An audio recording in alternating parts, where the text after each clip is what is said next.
Hi, folks. Chris Voss here from the ChrisVossShow.com, the ChrisVossShow.com. Hey, we're coming here with another great podcast. We certainly appreciate you guys tuning in. Thanks for being here. Who knew we'd do like another podcast? Did you know there's over like almost 1,000 podcasts on the Chris Voss Show? I can't even keep track. We like doubling and keep tripling our audience numbers. In fact, it looks like they're going to triple or quadruple again this year, just on the first month of the new year of 12 years of doing this. So be sure to go back and like listen to some of those. Like listen to this one. This is the important one to listen to because this is the newest one. It has that new shiny smell to it, like a new car. But listen to the old ones because they're still really good, especially some of those ones that kind of have that musty old car smell. I don't know why we got started on cars this morning, but it sounded good to me. So hopefully it sounds good to you. Anyway, guys, to watch the video version of this, there's a video version. It's free for an unlimited time on YouTube. You just go on there as long as Google's still in business. And you can subscribe to the Chris Voss Show channel and watch all the great videos of people because it sure beats listening. I don't know. Maybe. I don't know. It's up to you. Go to goodreads.com/Chris Voss. See everything we're reading and reviewing over there. See all our groups, Facebook, LinkedIn, Twitter, Instagram, TikTok, wherever the cool kids are playing. That's where we put up all sorts of additional noise for the Chris Voss Show. Today we have an amazing author. He's written like, I don't know, 1 or 2 books or 20, 30. I will have to ask him how many. I forgot to ask him in the green room. But evidently, I don't know. He's been alive for 100 years, evidently, for the amount of time he takes to write books. But he is on here with his newest book. And guess what? It is hot off the presses today. They sent me a copy and it burned my fingers. The title of the book is called The Nameless Ones, a thriller. This is number 19 in a series of the Charlie Parker series. Came out today. John Connolly is going to be sharing the show with us today. He'll be sharing the show. Not on the show, but he will be sharing the show. I don't know what that's about. Do I have to give him royalties?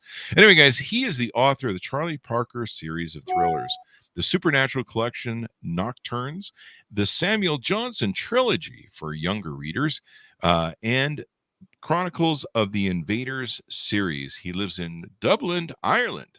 And we have him on the show live. Who knew that was going to happen? It usually always does. Welcome, John. How are you? I'm very well, thank you. I'm slightly hurt at being described as 100 years old. I mean, I got some grey hairs, and a man of my advancing years, these are inevitable. But be fair. Be fair. That's quite mean. I didn't mean to be mean. I'm sorry. You look like, what are you, 50 with a hard life? I just barely wrote my first book this month at 53, John. Like it's going to take me another 53 years to write a book. Job. Unlike you, I don't have a proper job, so I just, I need to fill my days somehow, or else I'm just going to be standing at street corners smoking and whistling at girls, and that's just going to get me into trouble. So we probably should clarify this. How many books do you have? Because I couldn't count that high. I think this is 33. I think 33. Yeah, I slacked off there, towards the end of the last decade. I got distracted by something on Netflix, and it never got the time back. That'll do it. And Netflix gets you every time. Fall down that hole. So, John, welcome to the show. Congratulations on the new book. Give us your plugs so people can find you on the interwebs. You can go to johnconnellybooks.com and everything you need to know about me and more that you didn't really care to know about me will be available to you there. Everything you did. Well, there you go. So, John, why did you decide to write, the 34th book? I sat down and thought, you know what I'm going to do? I'm going to write 33 books. And eventually that Chris Voss guy, he's going to come along. He's going to want to talk to me. Not just all his big shot Hollywood friends. He's going to want to talk to somebody, somebody Irish. One of the chosen people in our case. You guys are, especially when it comes to whiskey. As the chosen people. Like most people, I wrote my first book back in the 90s and was completely taken aback when somebody said they wanted to publish it. And I think most writers feel that way. You work alone, you think no one's ever going to want to publish me. And then somebody comes along and says, we'd like to publish it. And your first instinct, the first thing you say is, can I have it back and I'll do it properly then? This is something awful has happened. And it takes a long time for you to come to terms with the fact that you're published. I mean, for years, I lived in fear of opening my door and there would be 2 huge guys there saying, we've come to reclaim all the stuff that you bought with the book money, because that was a terrible mistake that's been made. And they would come in and go, that nice TV there, did you buy that with our money? And you go, yeah. And they take the TV away. And eventually it's just you and the cat and a stool that your mum gave you, you know, when you moved into your first place. So I kind of got taken by surprise, and now I'm still slightly shocked that I got this far and that I have all of these books. It seems very, very strange. Yeah, and now this is your very first novel. You started in 1999, the Parker series, correct? Yeah. I took, and like, you know, it took me about 5 years to write it. I was working as a journalist for the Irish Times. Which wasn't a bad way to do it, because I would actually agree to take night shifts just so I could sit in there very quietly and work away. And the only thing you were afraid was that the Pope would die. If the Pope died, you were in trouble, because the front page would have to be changed. But otherwise, you know, that was the only disaster that might happen. And I remember it was me, and they would leave one sub-editor in the newspaper just in case, like I said, the Pope died. And what I remember, he had trouble with his back, I seem to remember. And so he would do these quite ornate yoga exercises to take away the pain. So whenever I looked at him, he would be standing on his head. Now, would that be the Pope or the editor that was in your office? Well, the Pope, the current Pope looks like he could probably do it. The previous guy, I don't think he was doing much standing on his head. But the sub-editor would be standing on his head with his feet against the wall. So he clearly didn't want to be disturbed. And so I would just write away quietly in the corner. And so much of my first book was written in those quiet moments, praying that you know, Pope John Paul would keep talking about football. Being in the corner and standing on her head is when the girls come over on Friday. Anyway, there's an image of you that I did not need. Yeah, we call it Fridays. You know, put your pants back on, Chris. You've got visitors. Wait, I'm supposed to wear pants for this? Anyway, guys, this is why some people just listen to the show. But thankfully, you know, there's the below the fold, as they like to call it on the websites there. No, I'm just kidding. I have pants on, people. I just lost my whole no pants audience. Anyway, so you've written 19 of these, and this is the 19th in the series. You really just pop these books out and have done a hell of a job. So let's talk about who is this Charlie Parker in the 19th book of the series. Well, Parker is a private investigator. And oddly enough, he barely figures in this book.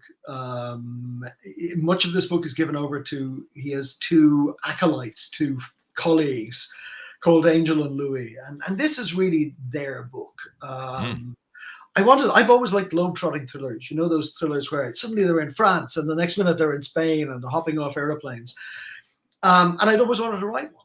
And curiously, I ended up writing one at a time when nobody could go anywhere. You know, we were all stuck indoors. In Ireland, you weren't allowed to go more than 5 kilometers from your house without the police knocking on your window asking you what you thought you were doing. And so it seemed quite odd to be writing a book about people hopping on and off planes. And yet, there's something lovely. You know, one of the things we learned, I think, during lockdown and all of this awful unpleasantness that's happened over the last year or so was the value of escapism. You know, the value of, you know, whether it's listening to a podcast or watching a TV show, often something from your youth that you enjoyed, or reading a novel or watching a movie. You know, suddenly you got taken out of this awful situation for just a couple of hours and you got to leave it all behind you. So in that sense, it's quite nice to be publishing a book, you know, where people can still travel without wearing a mask or without fear of it. And I'm sure down the line, when I'm writing the next book, I'm going to have to take into account everything that's happened. But this book, you know, it's set before it all. And there was a kind of freedom in that. There you go. We had the same thing with the podcast. I'm like, well, we have a captured audience. People are sitting at home listening, consuming content. So it's really good. So give us a bit more arcing overview of the book and some of the details inside. There's the kids like to call them the deets. The deets, yeah. The young people. Are you down with the young people? The young folk, Chris? No. You know, it's what happens. A friend of Louis, an old friend of Louis, is killed by a group of Serbian criminals. And it's their farewell to Europe. They're going to kill those Serbs. And they're going home. They're going back to Serbia. And there will be no chance of getting them there. There's no way they're going to be extradited. And then, unfortunately, the guy who was looking after them in Serbia gets blown up. And so they're left to try to negotiate a way to get back to Serbia. And at the same time, Louis is coming to look for them. He is coming to hunt them down. And they realize that this net is closing as one by one they're picked off. And so you have this sense of almost like rats caught in a trap. They need to get away from this guy. He is closing in on them. They're trying to negotiate their way back to Serbia. And if they can't, they'll kill their way back. And all the time, Louis is inexorably approaching. So I like that idea of these. And, you know, what I also want to do is it's very easy to write, you know, the bad guys and make people hate them. I want the reader to not quite be on their side, but to kind of respect the tenacity with which they fight. You know, they're desperate to get out of this trap. They'll do anything. So we have this ingenuity as they keep trying to find ways to get back home, and those ways keep being closed off to them. The suspense, the thrill. I'm not hiring you. Yeah, once I remember doing a book tour in Australia, and literally they hired a guy who was like a carnival barker to stand outside the bookstore with a microphone. Okay, everybody, roll up. You know, come see the Irish guy who writes books. Roll up, everybody, roll up. It was really weird. It was short of just getting a dancing bear in beside me. It was the strangest thing.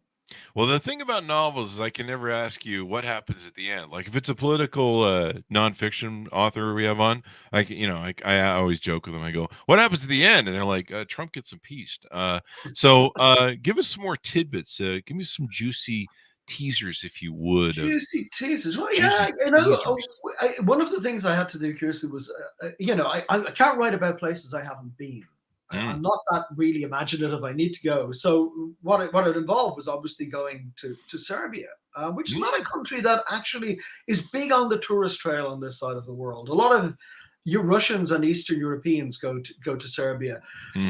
Western tourists, not really. And so the street signs, often they're in the Cyrillic alphabet. So it can be quite a struggle to find your way around. But one of the things I was interested in was there is a subculture called the Vlach in Serbia. And they're regarded as the last great bastion of witchcraft in Eastern Europe. And people if you're in trouble, if you're having trouble with your job, with your love life, with a neighbor who's annoying you, won't give you back your lawnmower, or whatever it might be. That's always you can go to the Vlach. They're in it. They're linked to they're sort of kind of Romanians, and their territory is beside the Danube, and you can go to them and they will sort you out. You know, they will find a way for you to get the loved one you want, or get a better job, or get your lawnmower back, whatever it might be. And I thought it would be really interesting to go and talk to some of the Vlach witches. And it's quite after we're talking a couple of days before Halloween. One of the problems you run into is that actually, witches don't really look like they do on Halloween. It can be quite, it would be great if you went to a village and, there's a woman with quite a long pointy hat and a little wart on her nose, and you go, you wouldn't by any chance be the local witch, would you? And lo and behold, your problems are solved. And so I hired a lovely driver, and he said, what are we going to be doing for the next couple of days? And I said, well, actually, are we going to be looking at ruins? And I said, well, we can look at ruins along the way, but mainly we're going looking for a witch. And so we hopped in the car and drove to what is believed this town in Serbia by the Danube that is the center of the Vlach community. And of course you arrive, and it's a nice town with coffee shops, and people pushing prams, and nobody who remotely resembles, the stereotypical witch. And I realized that I hadn't thought the whole thing through. I'd been kind of hoping that I'd arrive in something that looked like a Hammer horror film set. And, with an innkeeper going, you don't want to be here after nightfall. And so the driver and I just began wandering around thinking, what the hell are we going to do now?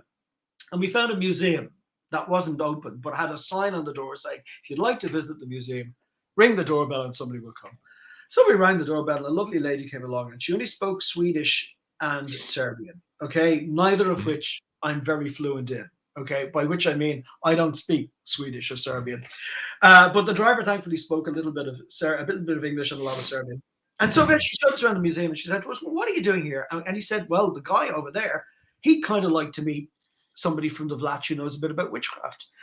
And she said, well, the guy who put in my shelves in the kitchen, he's Vlach, and he'd probably know a bit. And so this lovely woman called up this guy, and we met him in this deserted village. I actually ended up in my deserted village, near deserted. I think it had about 600 houses and 200 inhabitants because most people had left. There was one store and a lot of stray dogs. And for a couple of hours, he very politely talked about the Vlach and witchcraft. They make these very ornate tombs because they believe that after you die, your soul has to spend about 7 years on Earth. And so it needs somewhere to be. So they build it. They'll put a TV in the tomb. There'll be a sofa, a nice carpet. And, they put a bit of effort into it because they figure down the line, they'll have to use it. Do they give you a remote? Hopefully, a remote. Jeez, I think, but the practical benefits of the television are probably limited, but I think it's just for show's sake. And at the end of it, one of the things I wanted to do, you're planning a book, and I was still thinking about it. I said, well, I was thinking maybe of using mines because I quite like the idea of something coming from deep beneath the earth. I have these supernatural elements in my books. And this is where it got really strange. The lovely Vlach guy said, he said, we don't have mines around here. He said, you'd have to go a little bit further south to Bourne. They have mines. But he said, they have a problem, he said. They dug too deep, and now they have trouble with demons. And he wasn't smiling. He wasn't smiling or laughing. And the woman from the museum, she wasn't smiling or laughing either. And suddenly my poor driver, he didn't look terribly happy about it. And we're standing in this darkening village as the sun was going down. And I said to him, but do you have problems with demons? And he said, no, we don't have problems with demons. He said, we have problems with vampires. And he wasn't smiling.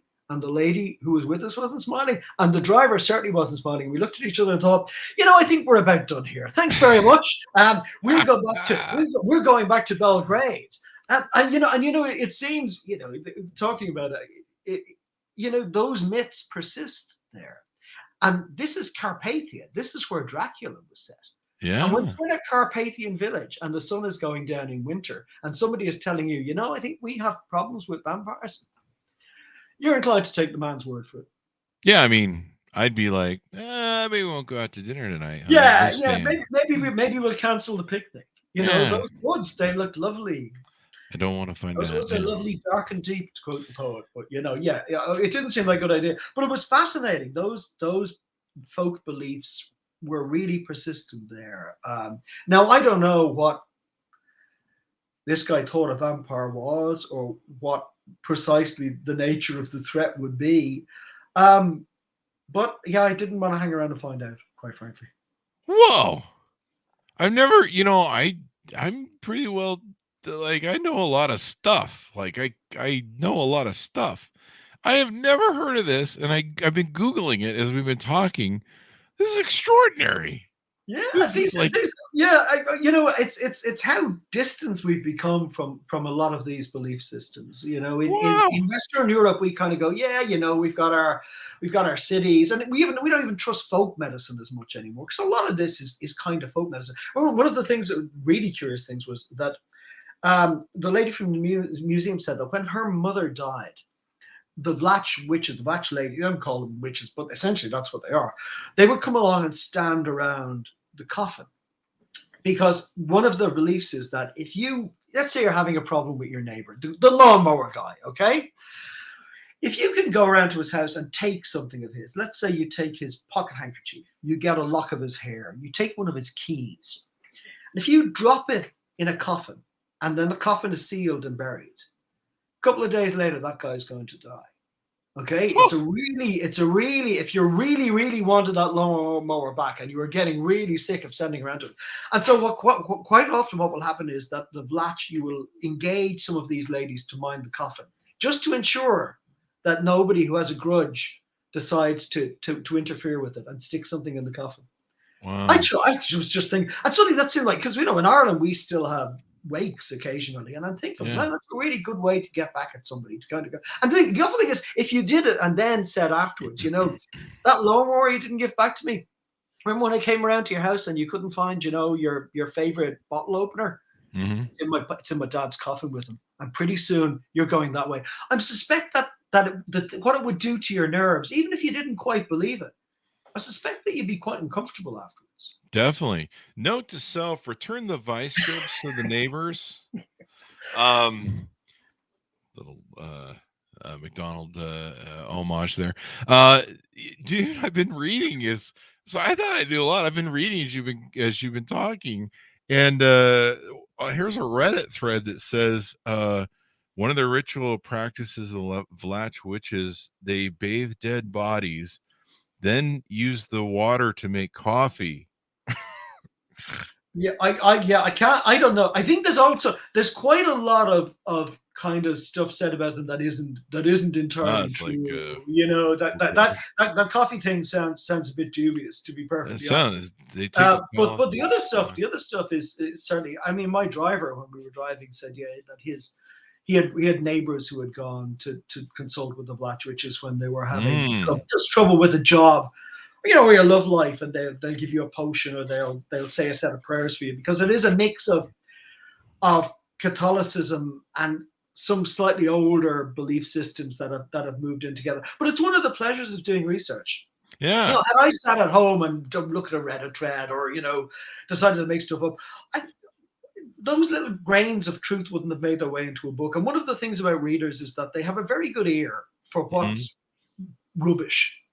You know, they can spot when you're just winging it. There will be things that just won't ring true to them. And that's why I like to go to these places and spend time talking to people. It's maybe a hangover from journalism as well. I think that almost any life, and I guess you probably feel the same way given the show that you do, almost any life, if you ask the right questions, is interesting. Yeah, they're always usually interesting. People have led, even though they don't think of themselves as interesting, they will often have done things that no one else has done, or there will be something from their past or their family's past that's interesting.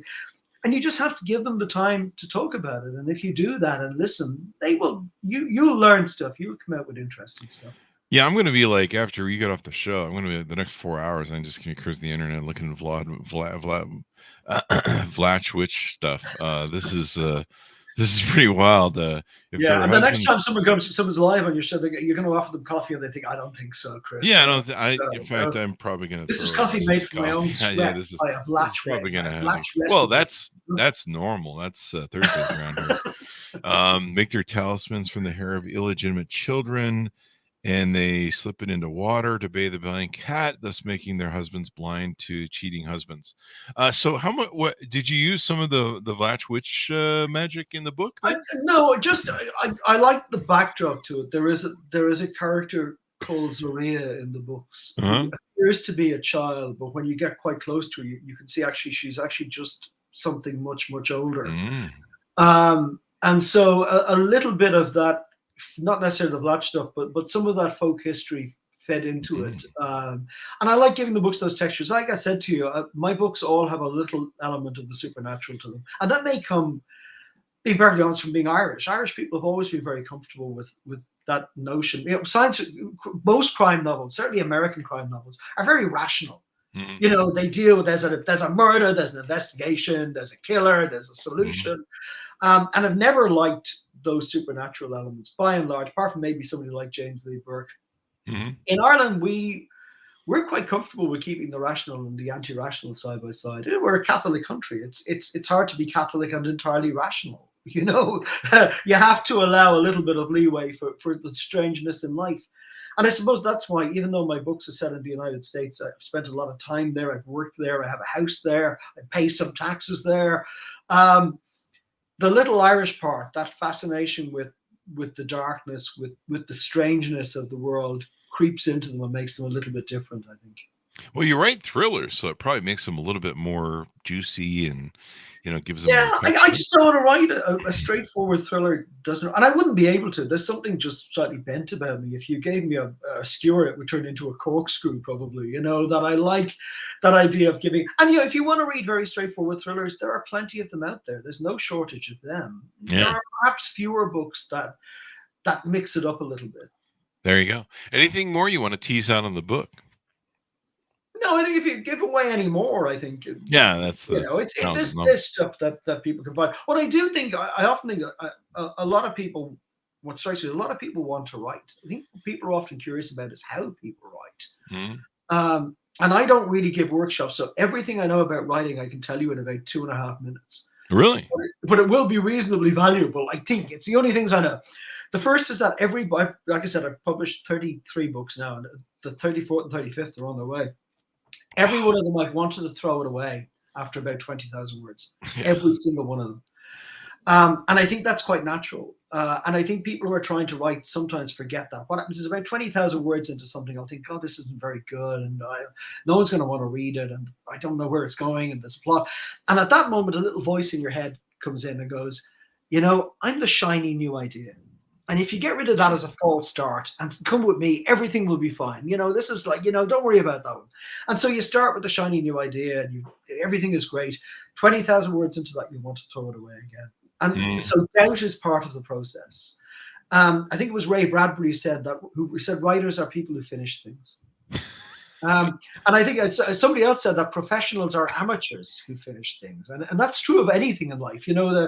The mechanic who gives you back your car and says, we've got the brakes fixed on the front. I didn't really bother with the back. They should be fine. You're probably not going to go back to that guy again, even if you survive the trip home.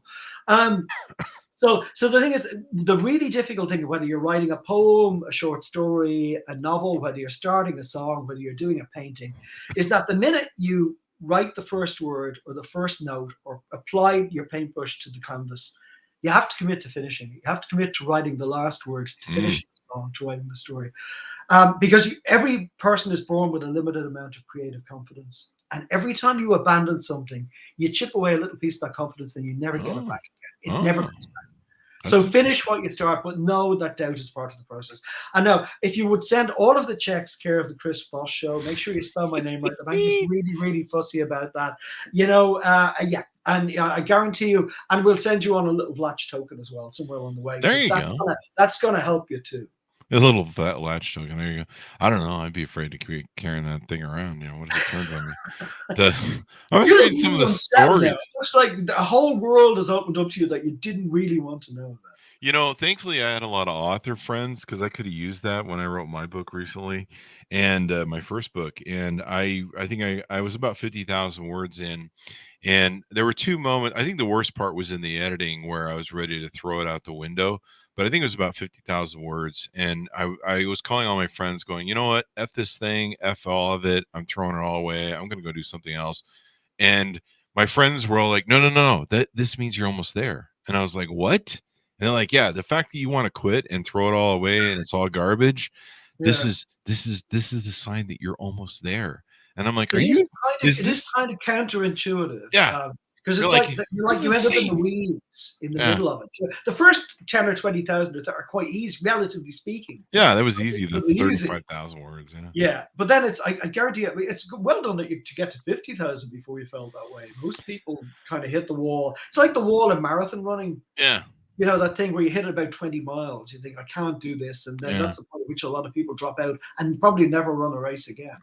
Mine was a memoir, book on leadership and CEO stuff. So I've been telling these stories like a griot for, 53 years. And so the first, pounding out the book, there's 35,000 words were easy. And the last part, and then really the biggest pain in the butt came over the structure and, people going, well, you should put that part over there and this part over there. And, and then, I think I wrote 60. And then at the end, I was like, what do we do with all this crap? Like there's a whole second book, I think, on the cutting room floor, but you know what that's like. So this is awesome. It's been fun to talk to you, John. You're awesome. In fact, let's have you on for the future books because we'll just schedule them now since you already wrote them. Do you see the Charlie Parker series? This is probably something a fan would like me to ask. Do you see the Charlie Parker series continuing on and on and on? I know you dabble with some of your other series. Yeah, I still enjoy it. When I began writing the books, I was 25, and I'm a very youthful 53 now. And this is where you leap in and go, yeah, God, of course, yeah. Thanks, Chris. Yeah, thanks for just laughing in my face. Well, no, you've done 33 books, and we're both. Yeah, 53. I know. Yeah, whatever. It's too late now. Don't try and put me up now. You missed your opportunity. You missed your cue. I'm hurt. I'm not angry. I'm just disappointed. I'll try and catch up. I was 25 when I began writing them, and I like looking at the world through his eyes. The books he's aged as I've aged, and so the books are different. Or I couldn't leave him. One of the things in mystery fiction is often that you leave your character kind of around 40 to 50 because that's the age where you can still kick your door down, and women still might find you mildly attractive if the lighting is right. I remember I used to love Robert B. Parker. the Spencer books were one of those series that I read when I was younger, and they were great fun.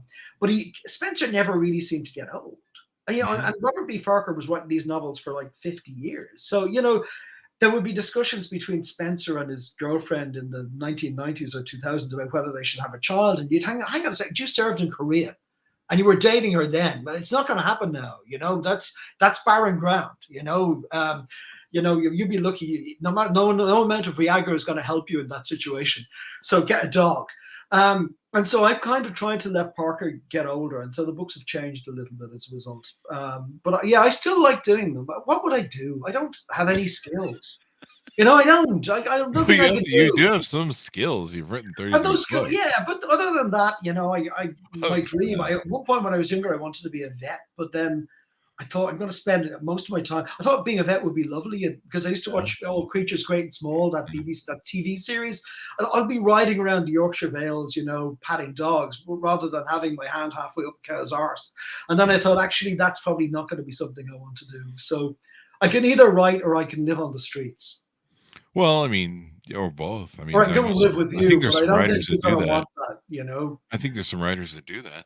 So you alluded that you have two books coming out right after this, 34 and 35. Did you say are those both Parker books? The Parker book for next year is done. That will be out this time next year, actually next August. And then on this side of the Atlantic, there's a book out day after tomorrow, which is a different book, which is a history of Irish genre fiction, because I was stuck during lockdown and I don't do jigsaws. I should have really found a hobby or made little models or something like that. Instead, I wrote a history of genre fiction because that's what you do when you can't leave the house. Yeah. And your other half says to you, I'm sick of looking at you. Go and do something useful. I think that was my memoir, half fiction. I don't know at this point. The memory has faded over 53 years. Well, John, it's been wonderful and fun to have you on. It's been a pleasure, Chris. Thank you for having me as a guest. Thank you. Give us your plugs, John, so that people can find you on the interwebs and order. Okay.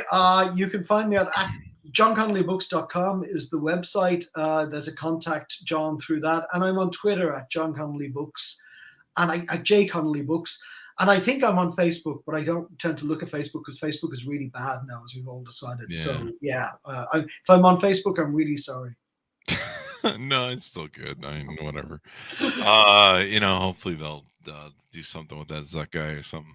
Well, thanks for coming on the show. We certainly thanks. Continued success to you, Chris. You're a gentleman. And you too, as well, my friend. I'm going to try and catch up to you since we're both 53. I'm going to try and catch up to you, and I'll see if I can bang. Oh, Chris, you're not 53. You look so young. See, that's what you say. How hard would that have been? See, I'm 53. I got one book put out this October 5th, and you've put out 33, so I'll try and do like 10 books a year for the next 3 years and see if I can catch up. Yeah, that can be your task. I don't know. I got to remember a lot of crap in my past, but check out the new book, guys. Order it up. It's hot off the presses today, so you want to get it. Be the first one on your block, your book club, to read it and say, "I read it first."